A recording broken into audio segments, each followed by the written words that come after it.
Pilipino naniniwala na ang pansit pampahaba ng buhay. Kaya ang mga probinsya dito sa Pinas, kanya-kanyang bersyon ng pansit. Pero ang pansit na ito, pinaghalong pansit Kabagan at pansit Bato. Ganito sila sa Barangay Santa Cruz, Kikinto, Bulacan. Iba, this is it, pansit, ang agahan natin. Eyo, di ba? Ano ba yung kusina ni Lolo Beo? At makikiagahan tayo kasama si Tatay Romeo at Paul Irvin Mendoza. Ayan, anak ni Tatay Romeo. Sino po si Tatay Romeo? Aba, akala ko'y kapatid na bunso eh. Bati po tayo, Tatay Romeo. Magandang umaga po sa lahat sa mga nanonood po. Yan! Magandang umaga po. Ayan. At ito naman si Paul Irvin Mendoza po. Yun, Paul. Ayan. Okay. Siyempre, umpisahan na natin. Oo, Kasi ang pagkain. ang pagkain, hindi pa, friend? Hindi pa. Sige. Ala. Unahin muna natin. Ako, di ba? Opo. Naku, itinayo daw nila itong kitchen na to noong, 2022. Ayun, ay, kainitan ng pandemya. Ayun, di ba? Kumusta? Paano nangyari yun?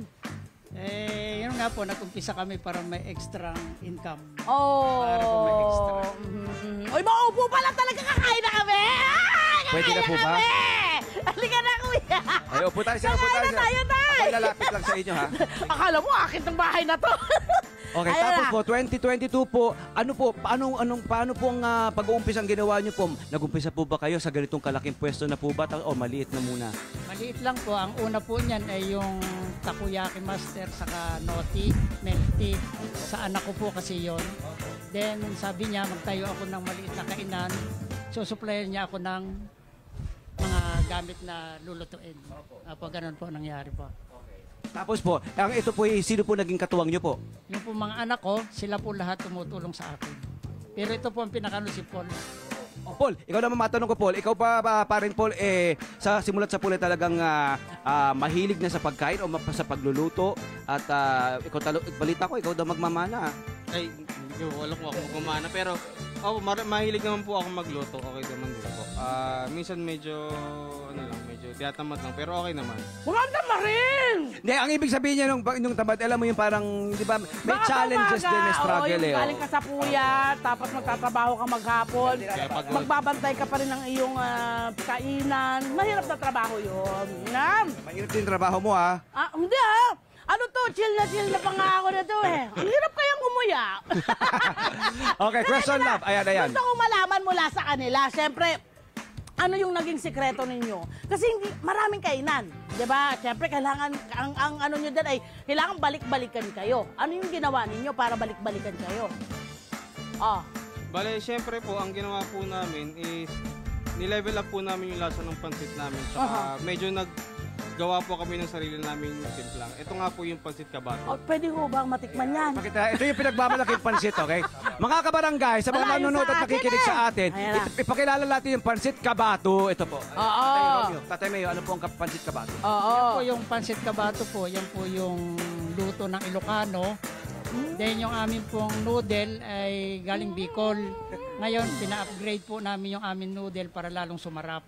Meron po kasi pansit Kabagan eh. Ito ba inspired ng pansit Kabagan pero sarili nyo pong version? Sa sarili po namin, pero may pagkakahabig din po ng konti. Okay. In-upgrade lang po namin para lalong sumarap. Tapos, hinaluan ng pansit Bato.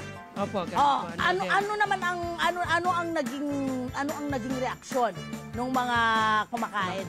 Bumabalik naman po sila. Masarap! Natikman ko na, my friend! It's really, really, really good! Talaga? Ang sarap ng sauce. Pakikwento Ang mo na sarap, lang. tama yung siguro kung bagong luto to, no? Yun ang pinaka-the best na pagkain ito. Ay, my friend, nakasali dito. Hindi, nagkatrabaho ko. Wait lang, friend. Kaya ako naglalakad kasi hindi ko maabot pag pinaupo nyo ako rito. Okay, Kuya Paul, ayan. Kamusta naman ang reaksyon ng mga kababayan natin, mga kabarangay natin dito sa pinagsamang pansit Kabagan at pansit Bato? Okay naman po kasi nagustuhan naman po nila yung lasa. Lalo, kahit si Ate Love naman po nagustuhan naman. Correct! Masarap po yan, bumabalik-balik po sila. Yan po yung pinamalagan talaga nila. Gusto mo subuhan kita? Sige lang, okay lang ako. Kaya, magtatrabaho lang ako, my friend. Diba? Ano po yung parang espesyal sa pansit Bato at pansit Kabagan? Bakit nyo pinagsama? Paano nyo naisip na pagsamahin yung dalawa? Tay. Pinagsama po namin kasi yung anak ko po kasi taga Bicol. Kaya dati wala kaming supply na ibang noodle, kaya sa kanya ako kumuha. Siyempre kailangan yung experiment yun, my friend. Hindi pwedeng pagkaano nyo, Yun ngang buto-buto galing sa pinakulo ang tama po ba? Buto-buto. Maumit pa, hapa-hapa, pinakulang po, buto-buto po. Gaano katagal yung ginawa nyong eksperimentasyon para makuha nyo yung tamang flavor at masarap na flavor nung pinagsama nyo yung dalawang pansit? Mga ilang buwan din po bago Oo, nakuha di ba? Yan yung sinasabi ko sa inyo. Para maging masarap. Oo, para makarating sila sa isang masarap na dish. Kailangan talaga, minsan nagsasayang. Although, pwedeng kainin ng pamilya, no? Pero ang daming kailangan rin gastusin. Ayun. Kumusta po ang benta ng ating mga pagkain? Particular na po yung ating pansit. Eh, meron naman po, may nagbabalik naman sila para kumain. Nako. Okay naman po. Sarap nito. Ano po ba ang maaari nyo i-share sa kanila, Paul at Tatay Mayo? Kung ano ba ang sikreto para magtagal ang isang restaurant o kainan na katulad dito? Tatay Mayo muna. Basta tutukan po, seryosohin nyo yung yung itatayo yung negosyo.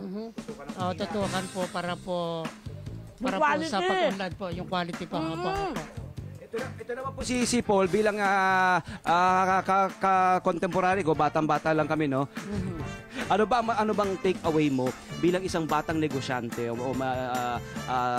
tagapamalakad ng ating restaurant? Sa pagninegosyo nyo. Bali, ano lang, sa una, hindi naman talaga magiging malakas yan. Kumbaga, maging matatag ka lang. Correct. Tuloy-tuloy lang. Kung hindi pa siya kumikita ngayon, pwede next month or next year. Ganun. Yeah. Makakabawi ka na.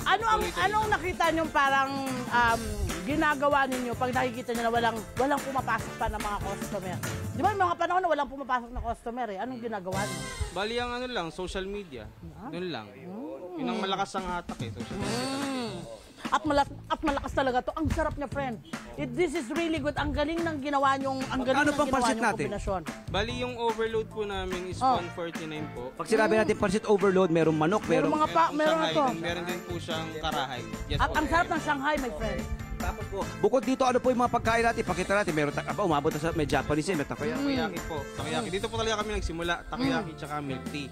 Ito po yung takoyaki namin. Ito po yung inasal, sisig. Ito po yung Parang chicken sarap ng spaghetti. papa. Yes po. Ito po yung burger and fries namin. Tapsilog and pares po. Tsaka, my friend, in fairness sa kanilang serving. Marami. Ito po ba actual portions, actual serving size po? Pag pumunta kami rito, ito po may experience natin. Yes po. Ito po talaga.